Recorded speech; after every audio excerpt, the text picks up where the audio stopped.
चौपाई नागर 11वां नंबर।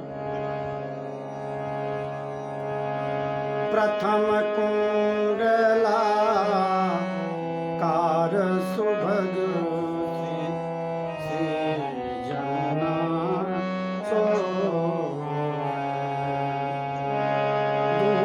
दूकुल समतुल सुजल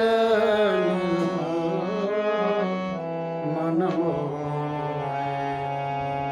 फेना काई कीच तहा नहीं कंटक पूरा सर्वरसन को स्वाद सुगंधित सुख निधि पूरा तामधि फूले कमल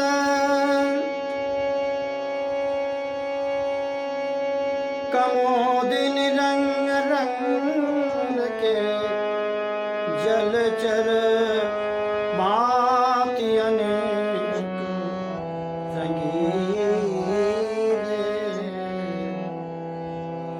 जलचर भांति अनेक सने जुगल अंग के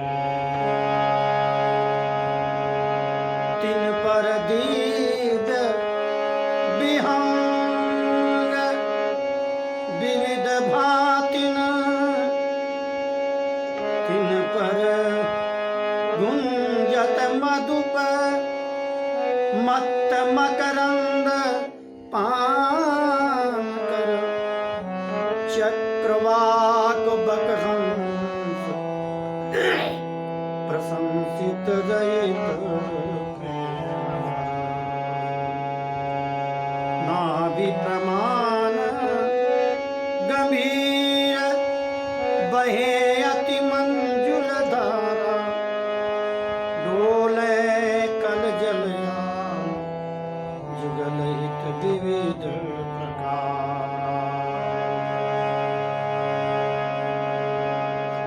आटक मणि सोपान बैठिके घाटन घाटन शीतल मोद सुगंध सदा गत बाटन बाटन। श्री वृंदावन बिहारी लाल की जय। श्री भगवत ऋषि जी महाराज की जय। जय श्री राधे। कल के प्रसंग में श्री भगवत ऋषि जी महाराज वर्णन कर रहे थे कि फुरी अगोचर वस्तु द्रग नित्य अनंत अनाथ निज मन में अनुभव भयो कि हमारे मन में अनुभव हुआ, मतलब हमें दिखाई दिया नित्य वृंदावन का नित्य स्वरूप। वैसे यहाँ पर श्री भगवत ऋषि को जो रसिक देव जी को जो दिव्य वृंदावन का दर्शन हुआ, नित्य वृंदावन जिसे कहते हैं, जो सदैव एक रस रहता है, जहाँ का विनाश नहीं होता। यह वृंदावन नित्य वृंदावन यदि उदाहरण के स्वरूप में दिखाया जाए तो भगवान श्री कृष्णचंद्र की लीला में जब रास लीला बंसी बट पर प्रारंभ की भगवान श्री कृष्ण ने, उस समय नित्य वृंदावन को प्रकट किया था। दिव्य वृंदावन प्रकट हुआ, दिव्य रास मंडल प्रकट हुए थे। देखो बात यह है कि जब तक हम प्राकृत को नहीं समझेंगे तब तक अप्राकृत तक मन पहुंचना बड़ा कठिन है। जब तक हम लोग बाल कृष्ण की लीला, गौचारण लीला आदि लीलाओं को नहीं समझेंगे तब तक रास लीला समझ में कैसे आएगा। तो जब तक ब्रज लीला नहीं समझेंगे तब तक नित्य वृंदावन की लीला को समझना भी बड़ा कठिन है। वैसे तो ये दिमाग का, मस्तिष्क का विषय नहीं है, यह तो कृपा का विषय है। आचार्य गुरुओं की कृपा होती है, नाम का प्रकाश हृदय में प्रकट होता है, तब यह अप्राकृत, अलौकिक, अभौतिक, नित्य वस्तु हृदय में प्रकट होती है। एक प्रकट वृंदावन हम लोग अब दर्शन कर रहे हैं। आज से 100 वर्ष पहले जिस वृंदावन को देखा जाए और 500 वर्ष पहले देखा जाए तो इसका स्वरूप कुछ अलग ही था। जहां विविध प्रकार के वृक्ष और लताओं से सुशोभित वृंदावन था, यमुना के किनारे किनारे बड़ा सुंदर जल बहता था, प्रगट वृंदावन की बात कर रहे हैं। लेकिन आज उस प्रगट वृंदावन में एक प्रकार से वृंदावन नाम का शहर बन चुका है। तो ये महापुरुष तो आज से 200-300 वर्ष पहले पुरानी बातें कहते हैं। उस समय यहाँ का स्वरूप कैसा विचित्र था। परंतु ये बैठे हुए श्री भगवत सिंह जी प्रयागराज में बैठे हैं और वहां बैठे बैठे वृंदावन का ध्यान वर्णन कर रहे हैं। उन्हें वहीं बैठे बैठे नित्य वृंदावन दिखाई दे रहा है। वो तो यहां तक कहते हैं, हमारो वृंदावन उर और वृंदावन में जो हमारे हृदय में जो वृंदावन दिखाई दे रहा है वो कुछ और ही है। तो वो कैसा है, तो उसका वर्णन कर रहे हैं कि यह वृंदावन प्रथम कुंडलाकार सुभग श्री जमुना सो है। जैसे कुंडल के आकृति, कुंडल कहते कान, कान में जो कुंडल पहना जाता है वैसे गोल गोल होता है, एक हिस्से पर वो कान होता है। तो कुंडल की आकृति वृंदावन के चारों तरफ श्री यमुना जी बह रही है।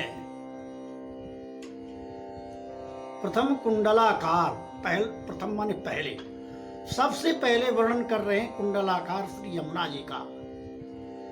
यमुना जी का स्वरूप सभी आचार्य महापुरुषों ने वर्णन किया है।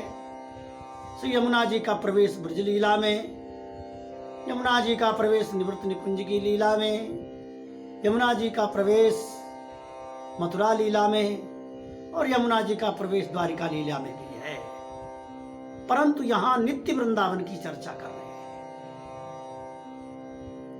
तो यहां प्रथम कुंडलाकार सबसे पहला ध्यान करने का प्रकरण वर्णन करते हैं। ध्यान क्या, इनको तो दर्शन हुआ। हमारी एक संत से चर्चा चल रही थी, महाराज ये जो नित्य वृंदावन की चर्चा कर रहे हैं ऐसा तो कुछ यहां दिखाई नहीं देता। तो वो महात्मा बोले देखो है, और हमने देखा है। उनका कहना था कि अखंड नाम स्मरण करते करते धन दोष और संग दोष से यदि बचकर कोई साधक और गुरु कृपा से नाम का आश्रय ले, श्री वृंदावन धाम कृपा करें, तो वो वृंदावन आज भी दिखाई देता है और प्रकट में ही अप्रकट दर्शन होने लगता है। ये विचित्र बात कही। और जैसा भगवत सिंह जी ने वर्णन किया है ऐसा ही वृंदावन है। तो कुंडलाकार की आकृति है, यमुना जी कुंडल के समान चारों तरफ बह रही है। श्री यमुना सो है, शोभायमान है, दो कूल समतूल सजल निर्मल मनमोह है। इन श्री यमुना जी के दोनों किनारे बिल्कुल बराबर हैं, समतूल हैं, ऊंचा नीचा नहीं किनारा।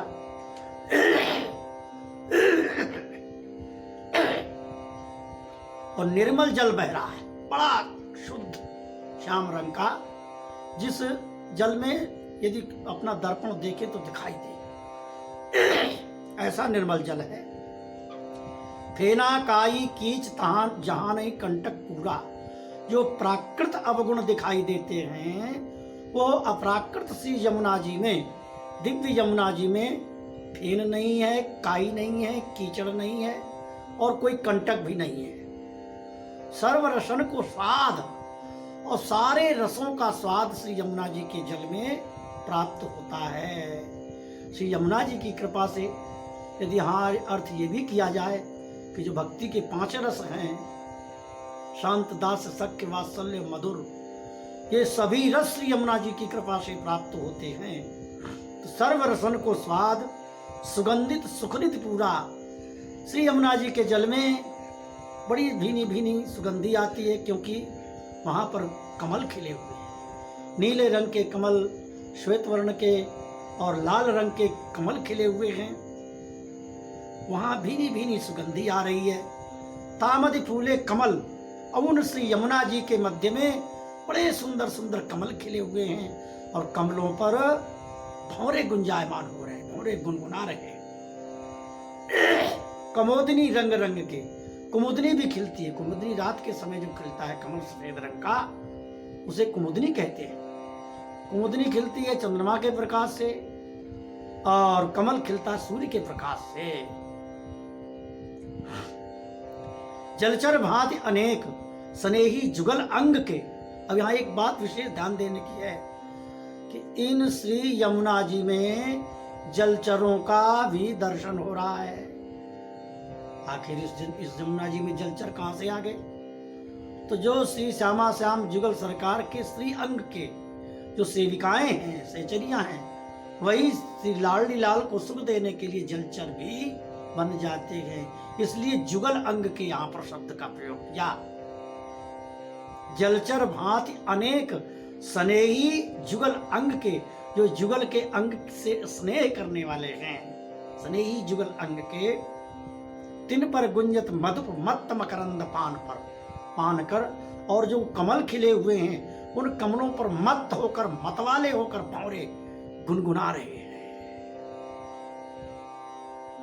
चक्रवाक बक हंस प्रशंसित रहित प्रेम भर, और पक्षी भी चक्रवाक, चकवी चकवा, बगुला, हंस, श्वेत वर्ण के जो हंस होते हैं, प्रशंसित रहित प्रेम भर, ये जुगल की प्रशंसा करते रहते हैं, जय जयकार करते हैं और प्रेम में मत्त होकर के अपनी आवाज निकालते हैं।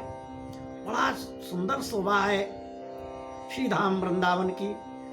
अच्छा, इन यमुना जी में जो जल रहता है, नाभि प्रमाण गंभीर, जुगल सरकार के नाभि के बराबर जल रहता है, गंभीर है, गहरा है।